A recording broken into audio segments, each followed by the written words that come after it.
Hi, good morning to all. நான் குமரேஷ் பேசுகிறேன். நான் ரொம்ப நல்லா இருக்கேன். நீங்கள் நல்லா இருக்கீங்களா? ஓகே.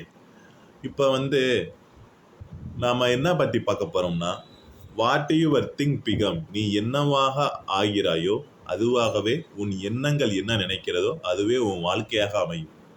அப்படிதான் பகவத்கீதையில் பொறிக்கப்பட்டிருக்கு. அதைத்தான் நான் முன்னோர்கள் சொல்லியிருக்காங்க, எண்ணம் போல் வாழ்க்கைன்னு. இதைத்தான் 4000 வருஷத்துக்கு முன்னாடி வாழ்ந்தவர் சொல்லியிருக்காரு புறநானூரில். யாதும் ஊரே யாவரும் கேளிர் தீதும் நன்றும் பிறதர வாரா. அதுக்கு என்ன அர்த்தம்னா, நல்லது நடக்கிறதுக்கு நம்ம தான் காரணம், கெட்டது நடக்கிறதுக்கும் நம்ம தான் காரணம். ஓகே. அதனால இன்னையிலிருந்து உன்னைய நல்லபடியாக இருக்கிறதுக்கு, நல்லா வாழ்றதுக்கு, நீ நினைச்சதை அடையிறதுக்கு இப்ப இருந்து முயற்சி செய். ஒரு இடத்த நீ பிடிச்சிடலாம். ஓகே. இந்த உலகம் தூற்றினாலும் சரி போற்றினாலும் சரி, நீ வாழ்க்கையில விடாமல் ஓடிக்கொண்டே இரு. ஓகே. மிகப்பெரிய நல்லதே நடக்கட்டும்.